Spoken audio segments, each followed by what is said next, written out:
बिस्मिल्लाहिर्रहमानिर्रहीम। उस कौम को शमशीद की हाजत नहीं रहती हो जिसके जवानों के खुद ही सूरत फौलाद। जनाब सदर अरबाब इल्म-ओ-दानिश, आज का मेरा मौज़ू सुन है जिंदा कौम है। हाज़िर वक़ार, हमारा मुल्क पाकिस्तान जिसे इस्लाम के नाम पर हासिल किया गया है, जिसे हासिल करने के लिए लाखों लोगों ने अपनी जान की कुर्बानियाँ दी हैं, जिसे हासिल करने के लिए बच्चों ने नेज़े की नोक पर बिस्मिल्लाह का मंजर पेश किया, तब कहीं जाकर आज़ादी और उर्जत का सूरज तुलू हुआ। फिर इस आज़ादी के सूरज ने बताया हम जिंदा कौम हैं। सजद वक़ार, लाखों दुश्वारियों के बाद हमारा मुल्क पाकिस्तान बन गया। हमने अपने अरमानों की जन्नत आबाद कर ली, हमने अपनी आरज़ुओं को परवान चढ़ते देख लिया, हमने अपनी आने वाली नस्लों के सुकून को तलाश कर लिया। तब दुनिया वाले ने कहा हम जिंदा कौम हैं। सजद वक़ार, ये मानना पड़ेगा हम जिंदा कौम हैं। इससे मुराद पूरे पाकिस्तान का जीता जागता इंसान देखा जाए तो हमारे सरों पर हमेशा खौफ की तलवारें हैं, लेकिन फिर भी मैं कहूँगा हम जिंदा कौम हैं। हम गज़नवी, हम बुत शिकन, तुम और हो हम और हैं।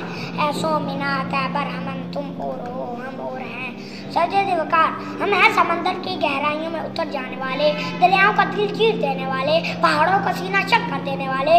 हम हैं नील के साहिल से लेकर ताब खाक के शहर का बेड़ा उठाने वाले, हक़ व बातिल में दोफान बच जाने वाले, नमाज़ इश्क तलवारों के साए में अदा करने वाले। सजद वक़ार, हम जिंदा कौम हैं।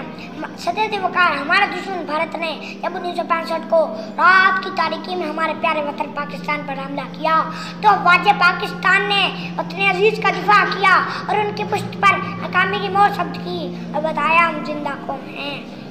सजद वक़ार, हम तो वो हैं जिन्हें कांच के टुकड़ों पर चलने का हुनर आता है, हम तो वो हैं जिन्हें तख्तेदार को मस्कत बनाने का हुनर आता है, हम तो वो हैं जिन्हें फूल की पत्ती से हीरे का जिगर काटने का हुनर आता है, हम तो वो हैं जिन्हें रेशम को फौलाद बनाने का हुनर आता है।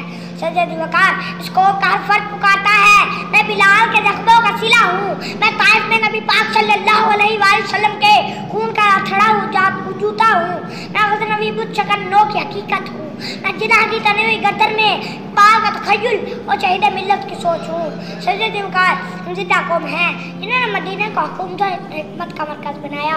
यही कौम थी जिससे कासरा का जोर रुका। हम वो कौम हैं जिन्होंने हिंदुस्तान के बुतकदों में अल्लाह अकबर की बिरियाई का डंका बजाया था। इस कौम का नौजवान कभी खालिद बिन वलीद की शक्ल में नमूदार होता है, कभी मोहम्मद बिन कासिम की सूरत में, कभी तारक बिन ज़ियाद बनकर उभरता है। इस मट्टी को गैर सुल्तान दिखाई देता है, कहीं मेजर तारक अजीज भट्टी मिटा मिटा के बनाया जिसे ज़माने ने किताब इश्क का वो हरफे दिल पसीर हूँ मैं। आए दोस्तों, दुनिया को एक बार फिर बता दे हम फिरकों में बटे हुए नहीं, दुनिया हमारे कदम से कायम दायम है कि हम जिंदा कौम हैं।